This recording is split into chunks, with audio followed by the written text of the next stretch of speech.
Hey everybody, good afternoon. Welcome to the CXO Roundtables.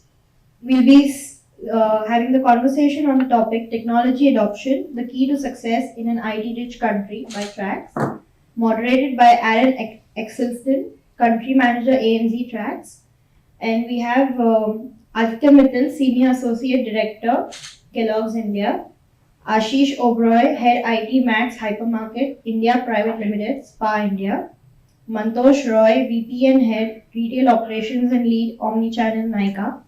Sukanta Das, I think we're missing Sukanta. Yeah. Sorry. Sukanta Das, Associate Director, Category Development, Foods, Tata Consumer Products. And Venkat Siddharth, Head, Modern Trade and Regional Business, General Mills. Good afternoon. Well, firstly, thank you for your time.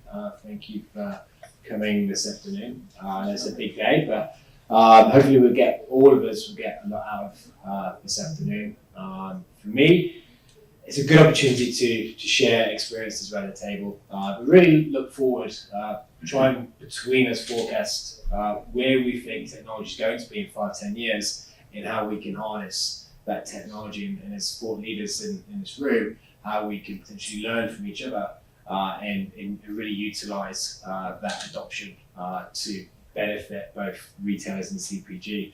Now, before we kind of kick off, we've got a really good mix today of retailers and CPG. We've got some really kind of key people in the room, so it'd be great to keep the conversation flowing.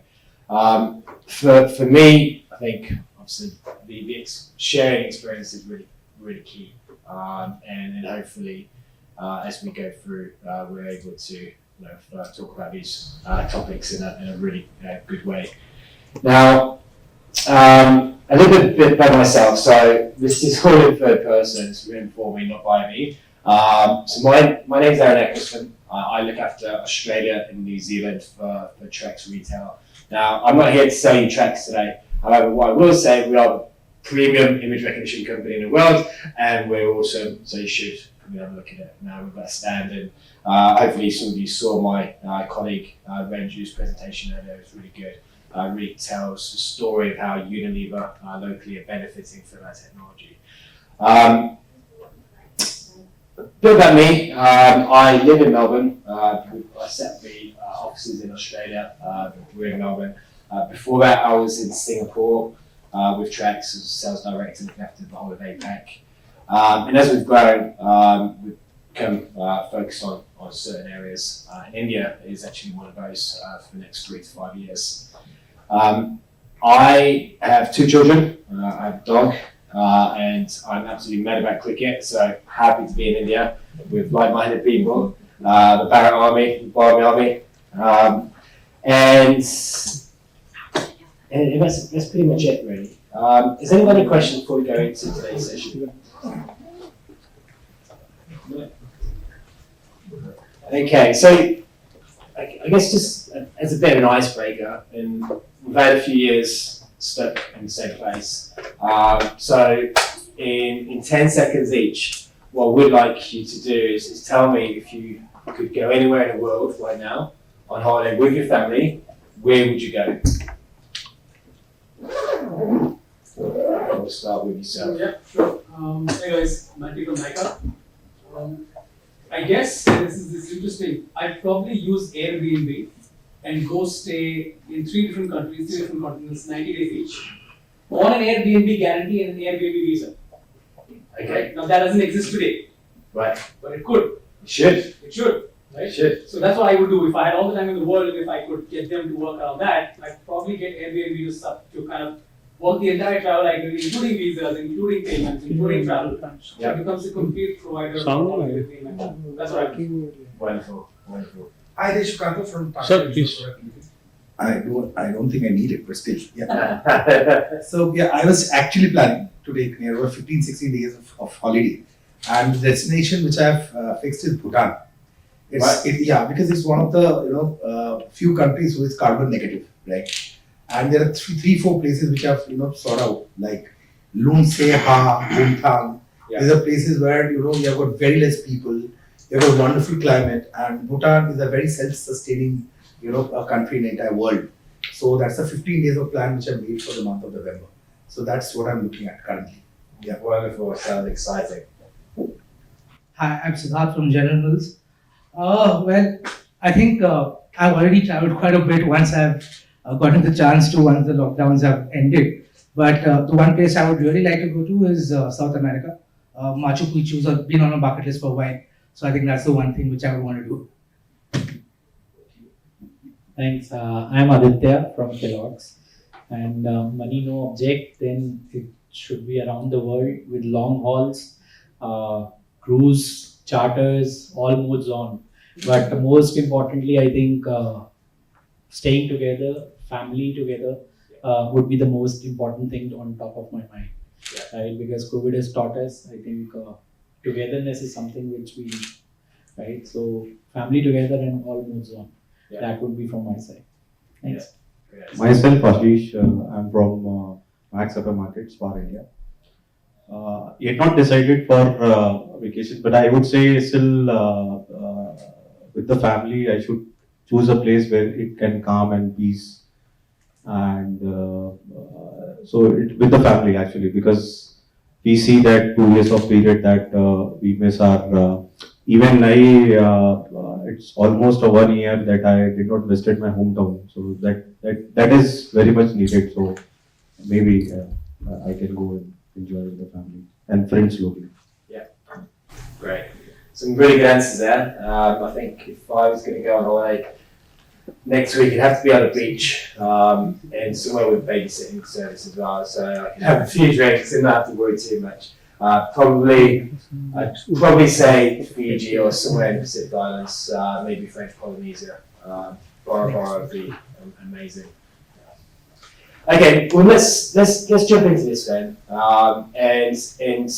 And Ashish, I'd kind of like you to start here with the first one, and really the challenges which we're facing in the local market, especially in the retail environment. How can digitization really help to either alleviate that or support the issue at hand? So if I look at it, challenges are twofold, whether it is customer facing or the backend operations. The another fold, if I talking about after COVID, is retaining talents. So I see that there are a lot of challenges, but if I look at it at front end, which is customer is now omnipresent, and they are expecting that same kind of services that we are giving to the customer, whether he's come from any channel, and so they're expecting the same services. So we should always think of putting it right solutions in all touch points of the customer journey. Second is, if I look at it back-end operations, so our processes should be very strong so that it cannot divert to the approach. When I look at it digitalization, so of course from last 3-4 years we saw that brands, organization are moving into that form, and it is the future. When I say future, why? You just take one example like of our children's. So they started their learnings online completely, and they are far better than using Teams. If I compare with me on Teams for a meeting, because they how that they learn and they now come to the they are now going to the school also. So the new generation which is coming is totally digitally they are looking at. If I look at it, people, so I'm expecting that after 10 years, the same children will go shop. Okay, so they are more and more they are adopting digitalization, and if you say social platform is one of the great tool to connect people. Okay, and that's why they are using it. So I think we should focus on these areas and putting efforts on digitalization. Yeah. Okay. Is anybody got anything to add to that? Yeah. I think whatever Ashish said, just wanted to add that overall, the biggest challenge which I see from the vendor side and seeing this retailing environment is the profitability. right? So the rentals are so high, right? So it's really very difficult right now for an Indian retail environment to really get profits out of it, right? On the other side, I think Ashish spoke around manpower, and manpower continues to be really a challenge, especially on the front end, right? And we keep hearing about very high attrition, right? Despite the fact that in India we have half of our workable population which are unemployed also, right? So despite giving them employment, still we are facing so much high manpower attrition is something which is there, as a challenge in front of us. Going forward, I think digitization is, India is going to play a lead role, right? Web 3.0 is going to be, led by India, metaverse and everything, So definitely it has a big role, In terms of profitability, I would say better, on various grounds, right? From demand forecasting to, reduction of unsellables, right? So those are the areas where I can see a huge role, in terms of getting the profits, more profits. Where can we plan dark stores? Where can we, because the environment is going to be a phygital, right? That's what the future looks like. So digitization, without digitization, I don't think that any retail partner can make really sustainable profits. And in terms of, you mentioned margins there. Are you seeing inflation having a big impact in the market, and what impact is that having on margins? So it is, from 360 degrees. So it's the margins on one side, it is margins, are really attacked by inflationary environment. But at the same time, even with a lot of competition right now, there is a discounted store models which are erupting, and people see higher value because they are getting it, right? There is also right now a sudden jump in the war on the digital space in the e-commerce side. So consumer is the king, right? So and as Ashish stated that right now another challenge which is coming is to retain their loyalists, right? Because shopper is just flowing from here to there. We had seen that in the COVID, the e-commerce jump, and then again stabilizing, moving to physical offline stores. So it's I think it's a the kind of challenge which retail environment is facing. One point to me. Just I was going through a few reports, right? So it was very clear. So I think the biggest problem and as well as the opportunity is the same. If I talk about the Indian retail environment in brick and mortar format, right? If I break the entire format into two parts, right? One is e-com, right? Another is brick and mortar format. On today's date, I'll just come one by one. If you look into it, so there's an estimation that by 2025, right? Near about we'll be having a 220 million of customer base as far as e-com industry is concerned, right? So again, it's a boom as well as a bane. If I look at it from a brick and mortar format. Second part which I've seen is that, on today's date, I think the data is a bit dated, 2020-21. 36% was the penetration of internet, right? All India, and rural penetration has gone to 45%. So rural penetration for internet is going much higher than that. Third part, India, I think 10% of the entire smartphone, India is the market for it, one of the largest market for smartphone. So we can see a paradigm shift of how a consumer buys, right? The entire shift has been actually, that propelling effect has happened with COVID as well, where the entire consumer behavior, the shopper journey pattern has changed. Along with that, now the inflation part of it, right, where it is entirely being led with huge amount of input price rising. So finding a leverage between these two is becoming a very big challenge. But e-com plays a very big role, and as he said that digitization will be the only key driver, right, where government needs to play a very big part, right, in order to digitize this entire unorganized retail space. And without that, I think winning the battle will be a bit difficult at this event. So it's funny, you mentioned the consumer journey there. And have you seen a pivot since pre-COVID to post-COVID and the consumer journey? And from a CPG point of view, how's that changed and how can you do better to take that opportunity? So I'll just give you a simple example. We were looking into many cuts of data from a household panel, right, perspective. So it was very clear. In-home consumption became higher when COVID was there. People were, captivated audience sitting in the home. Beverage, generally the high consumer pack, which is 250 gram and above, rather 500 gram and above, that increased. Post-COVID, when people are actually getting into inconspicuous consumption habit because they have not spent the money. Right now they want to enjoy.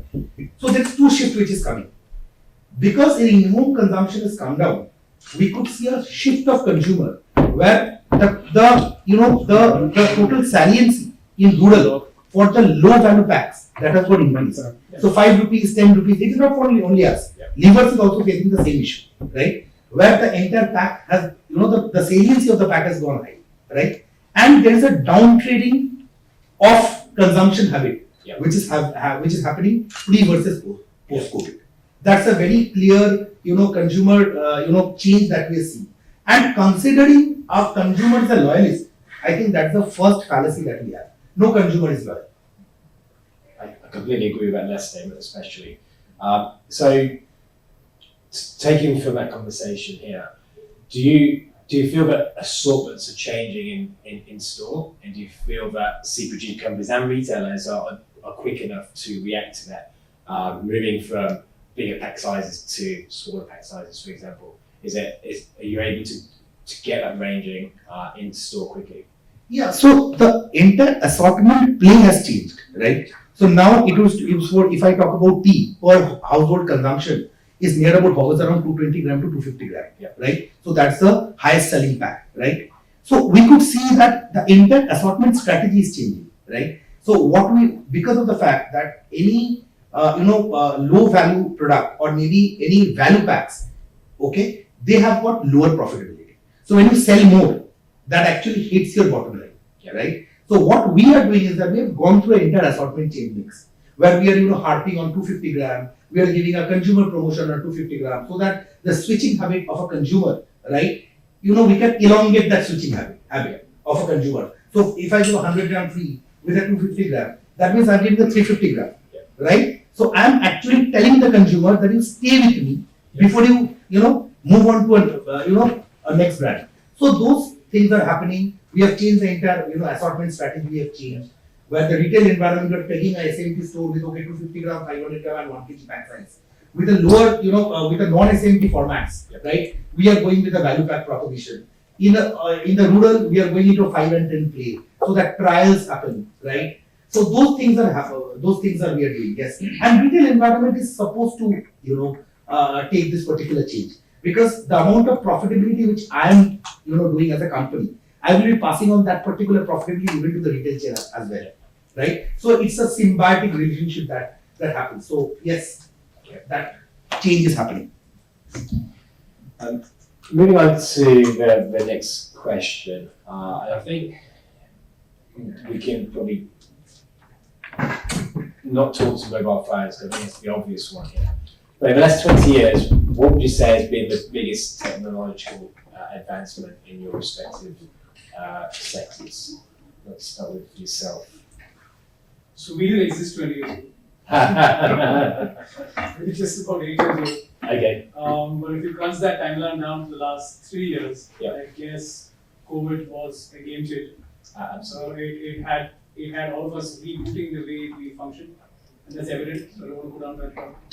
But fundamentally, we started looking at everything differently, right? So then, at least in COVID, for us, it was not about the consumer at the center of our decision making. Surprisingly, because you other existential problems, right? You have to have a solution for the ecosystem, and then we started looking at everything holistically: how to manage inventory, how to manage margin, how to keep costs low, how to deliver in time, how to keep the customer happy, how to have better assortment, how not to run out of stock in that environment where there are a lot of headwinds. So for us, it was all about that. Again, for some of you, I work with Nykaa, so just so you know, it didn't exist. But Nonetheless, I guess most of the challenges we face are very similar to some folks here. How we dealt with is very different. For example, everything he said is not applicable to our business. Okay. Nothing of that is applicable to our business. Right.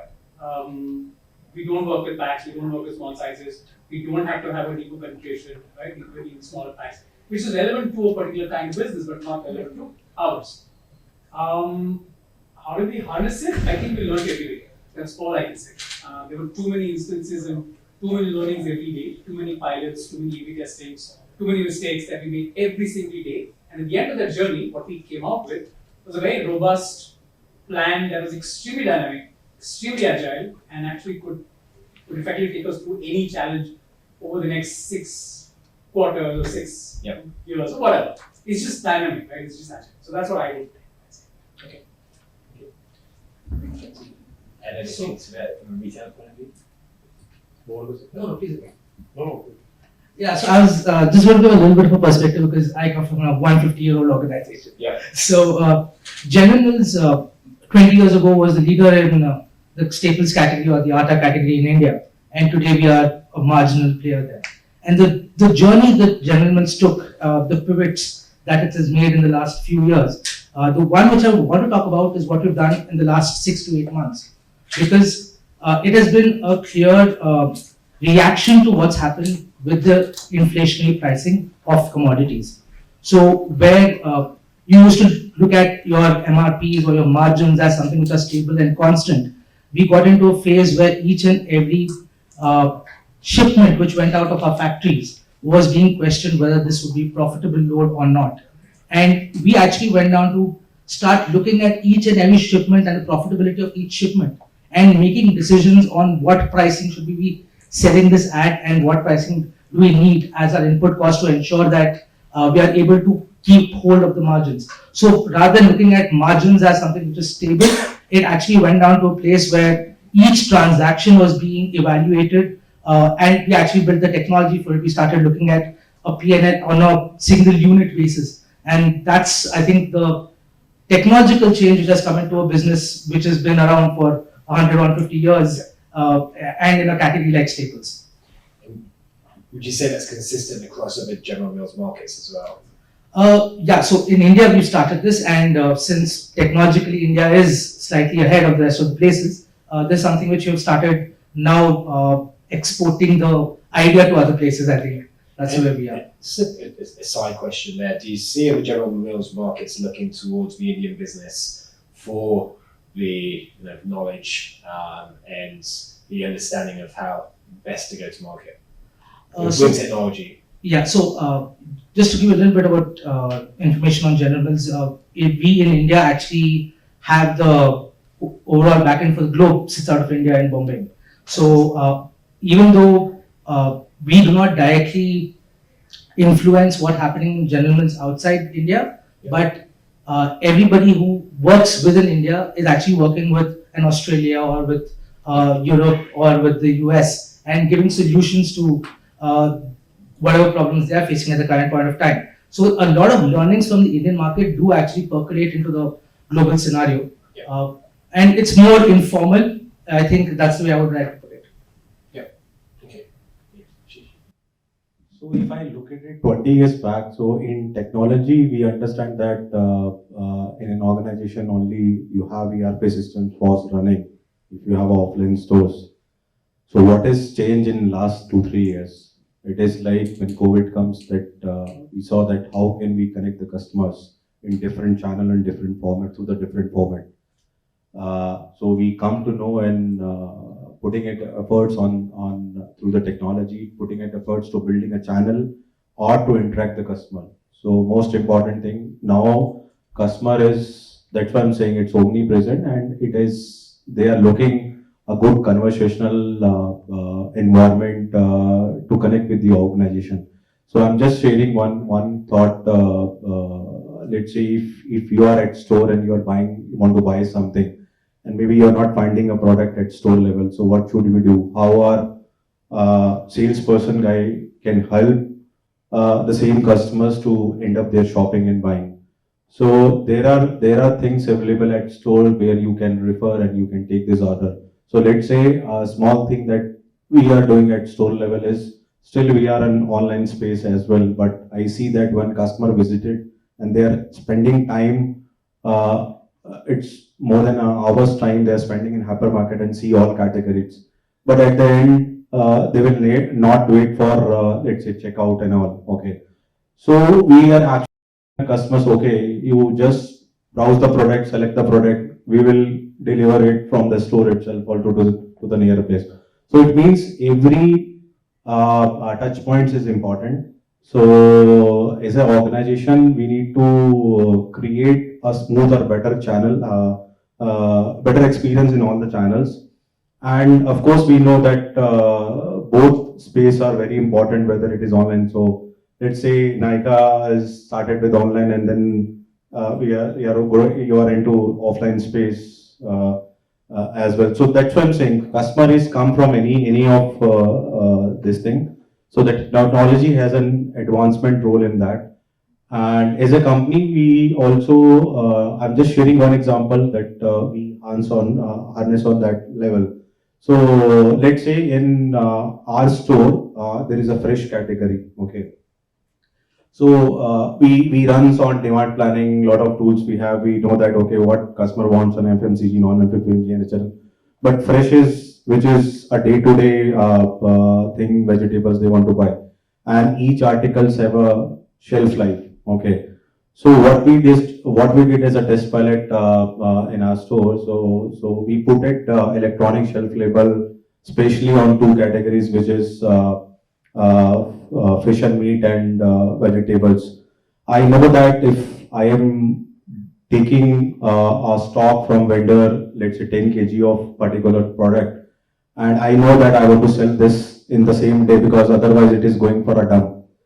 So how can we help and come to know and taking a decision or a right time or a right place that okay, if my stock is not or maybe much of stock is available and I want to either sell it or dump it at the end. So at that moment, is it system suggesting some pricing which anyways either be helping our business on margins or maybe dump. Okay, so you want to choose the direction that we need to do. So that's all we help on that level, and in a day you can get your multiple pricing basis on the stock availability, and it is purely dynamic. That's the so it is all benefited for the company if you take any advantage. Yeah. But I'll tell you what, nothing's changed. That's my problem. Right? I've been in food and grocery since 2012. Yeah. Hypermarkets and supermarkets. What you're telling me now, or what you're telling us, is not you. Don't get me wrong. In our industry, in India, nothing's changed. It's incremental. We did the same thing. Dynamic shelfage, making sure dump doesn't happen, if FMB doesn't expire, people get offers for 3 hours. It just doesn't change. You know what's really changing? The young guys want to tenderize grocery. Oh. Dal, atta, shakkar, chawal, maida, suji, besan, ta. That's how they want to shop. Then they want to go to the cart and say, half kilo, 1 kilo, half kilo. Sorry, Hindi. 1 kilo, half kilo, 1 kilo, half kilo. Right? That's what they want to do. And that's true you and me. Yeah. Sorry. That's going to make our lives tougher. We won't exist 5 years from now if we do the same thing we've been doing for the last 15 years. I should have been more. Yeah. Nothing's changed. And that's the problem that we have, right? We haven't harnessed nothing in technology. We are just incrementally trying to get better, adapt, but the consumers have adopted it. I think you know, I think it's a really valuable point you're making here, and this is why we've got some thought leaders in this room, is to really, if it's not working, how can we make it work? Because given the size of the prize is getting bigger year on year, and by 2025 expected to be by 220 billion, if you don't adapt, somebody else will. So what would you say we need to do in order to get these new shoppers, these millennials, who are making up 50% of the population nearly? How do we pivot the business in order to attract them and survive, and not only survive but grow? I think I'll start with a very simple example. I've been in consumer-facing businesses 23 years, right? In legacy companies like the Birla Group or Shopper Stop or one of the older firms, all conversation starts with finance. Yeah. Okay, I'll give you a very non-business example. It starts with finance. How much will it cost me? What's my ROI? What's my capital investment? What's my payback? Blah, blah, blah, blah. Okay? I had my own startup for 2 years. Turned it to the ground. joined Nykaa, every single conversation that I have in a tech native company, right, or a digital native, starts with the product team. It does not start with finance. Okay. Which means if I want to get some sort of benefit or value out there in the market, I don't call my CFO and say, how is it going to cost me? Yep. I want to call my product guy and say, hey, listen, how do I deliver value? And then he will tell me 2 ways to do the same thing. And then we measure it and then we roll out in different markets in different regions. So it's the first problem we have is we don't think in the right way. Yep. Right? Because most of us senior folks here actually graduated 2 decades ago. And tell me if I'm wrong. Is there anybody under 25 here? There you go. But my product lead is from IIT is 25. And yet at 46, I go to him and I ask him, hey, listen, Bharat, this is what I want to do. What do you feel?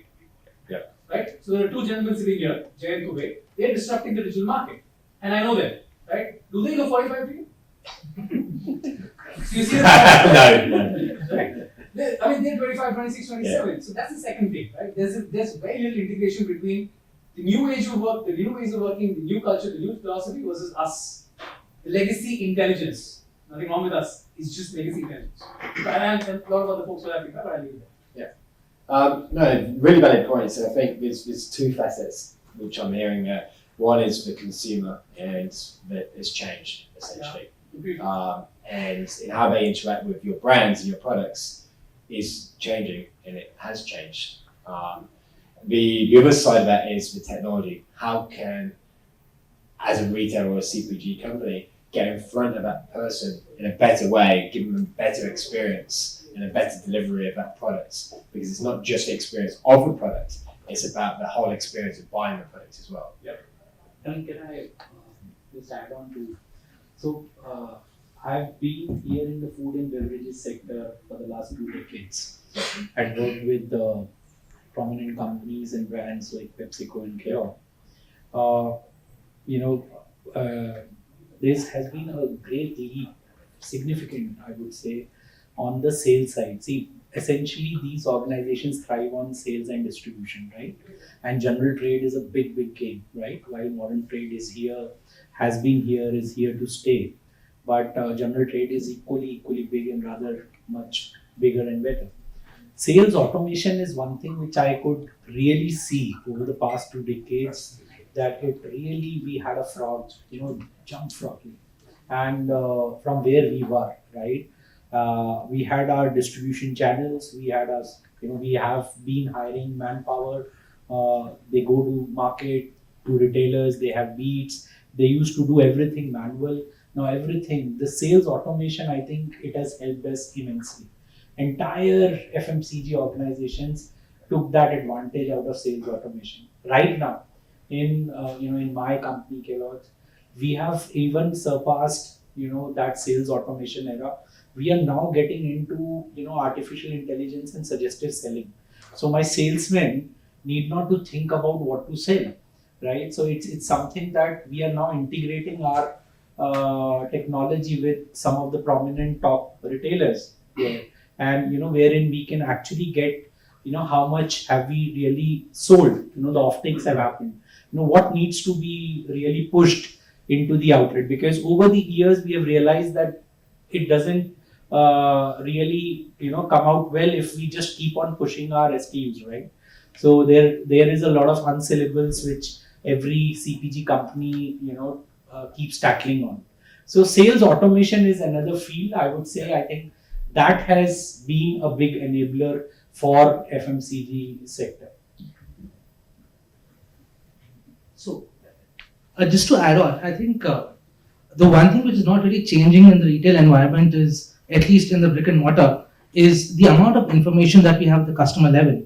Yeah. And somehow that doesn't get translated into actionable intel for organizations. So, for example, the reason that maybe it's easier to partner with an e-commerce first company is because data isn't available, there is actionable intel, and there is sharing of data, and there are like-minded people who come together to create solutions towards, whether it's a new product, whether it's a new way of selling, whether it's shop in shop, whatever it may be. I think there's much more transparency and the willingness to work together to create a category. Whereas in brick and mortar, I think like Manus said, right? Sorry, I think Mantosh. Sorry, like Mantosh said, we are somewhere still being driven by the finance of the organization and not really getting to the product level. So I think that's what I wanted to add. Yeah, so a bit of a difference of view, and I will actually echo with everything what he has said. The amount of transition that we have seen in sales automation, right, which has garnered in sales productivity. So just to give a simple example, 2019, 2020 versus 2022, right? We have been able to add near about 3x of our outlet base, right, in DCPL, okay? 3x, yes. On top of that, so as he said, we have got into entire suggested order model, right? Where the entire AI system will actually talk about what the salesman needs to take order from the outlet. Yeah. It depends on numerous algorithms. It takes into consideration vicinity mapping, right? So if in pin code 72, if there's one store which is in the same format as MP, which is having a 1100 square feet of area, if he's taking X product, then within that 50 or 100 meter radius, this Y store, right, who also has got 1100 to 1200 square feet and the same store format, right, who is not ordering that X product, so that particular system will queue it and tell like, okay, you need to take the order. Everything is is automated, right? There has been huge amount of intervention which is coming. For example, we used to work with SQL based software, maybe 10 years ago. Now the entire software that you are using on is entirely AI enabled. You can just plug in your keyword. You can make your pin boards. You can automate the frequency of the pin board. It will auto refresh. Things, so any data, right, which used to make near about 2.5 hours to make the entire data file, that is now within a click of a second.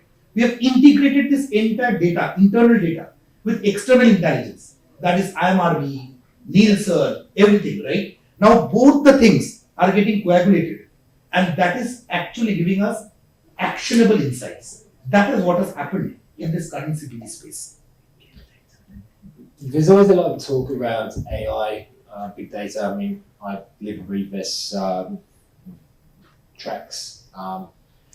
There's probably a handful of companies I see do it well in Australia. Coca-Cola being one, Unilever, and Woolworths is a retailer are really kind of moving in a strong digital direction, whether they're tracking you in store by their routers, etc.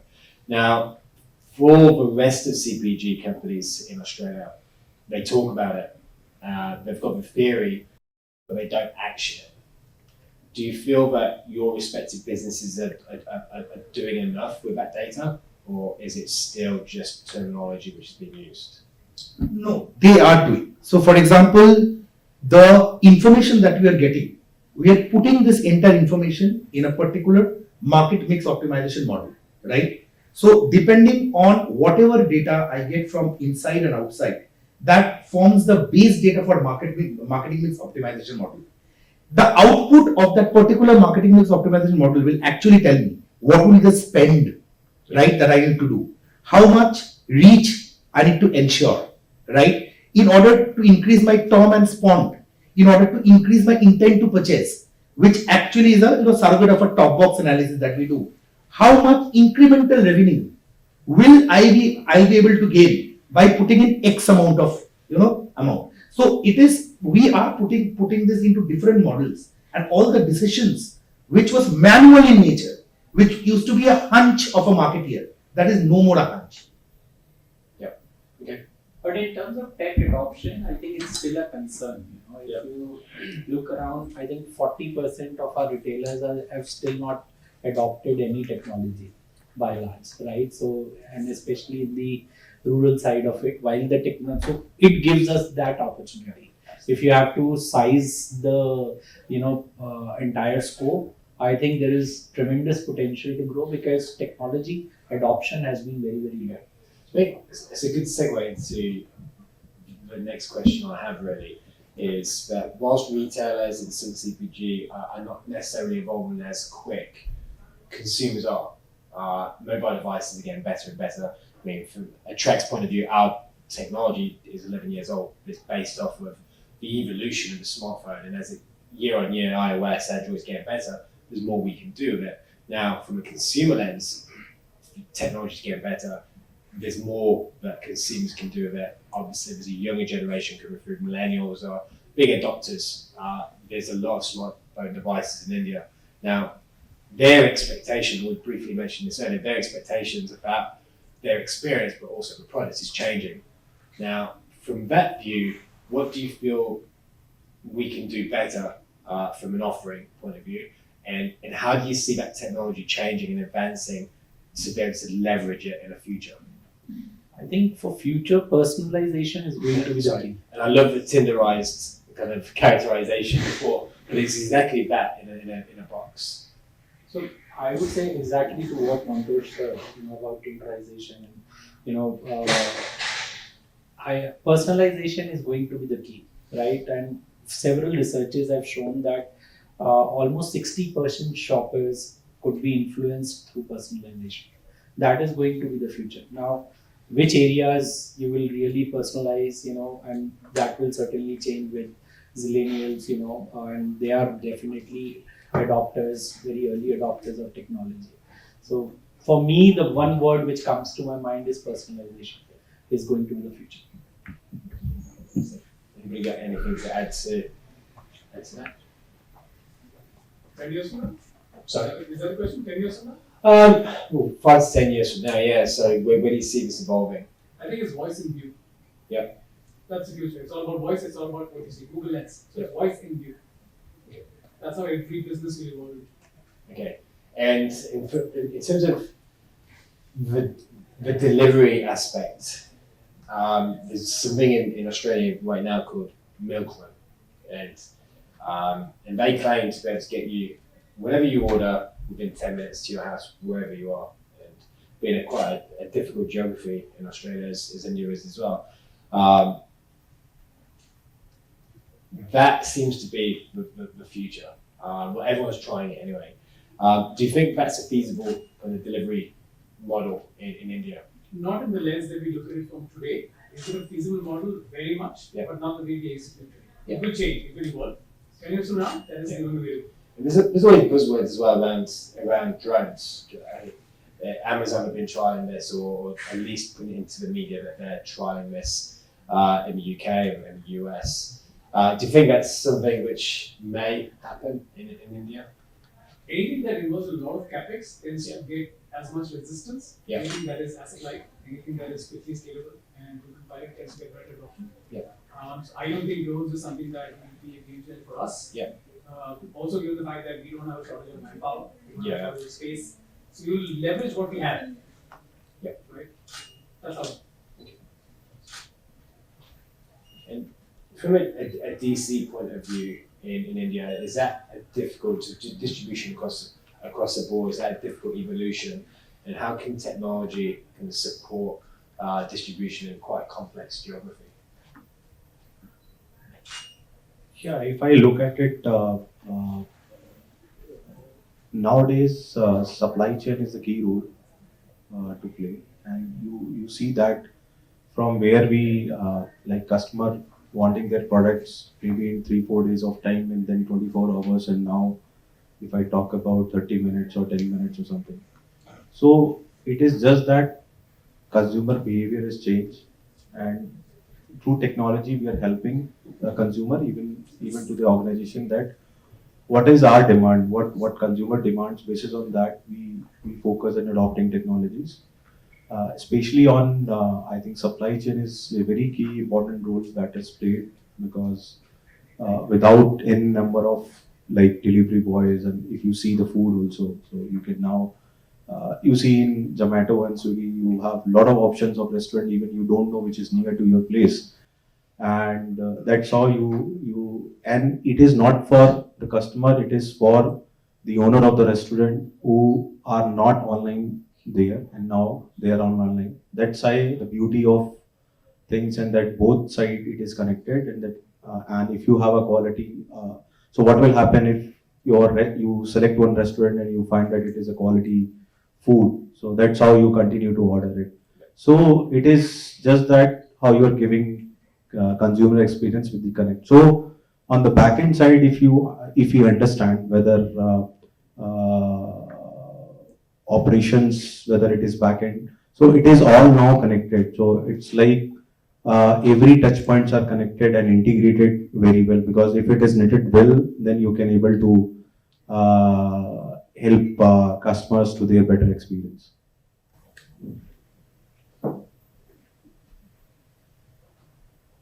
Is there anything you'd like to add, Sue? So I think on distribution, I think the technology adoption, especially on the transportation end, is something which is which still has a journey to take in India, because even today it's largely run by the same old way that it used to be like 10 years ago. There are companies which are working on creating panels, creating a bidding system for you to get the right transporter and ensure that your stock is moving on time. So it's at a nascent phase, but I think that's somewhere which going forward is something will keep improving and keep giving better returns.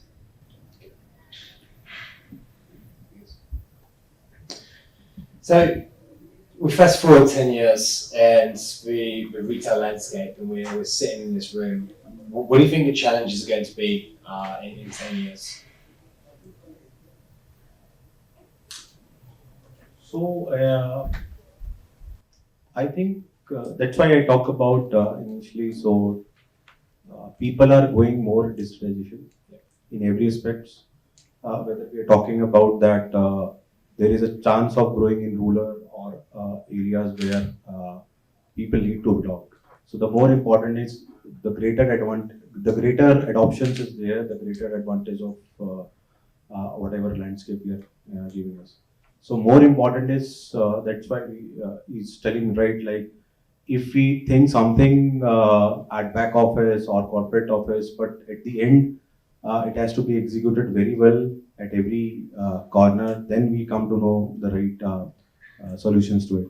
So I think next 10 years is digitalization is way forward, and the generation which is coming, it is also like the same. So very fast we need to move things and giving solutions as per the customer look at it. Demands.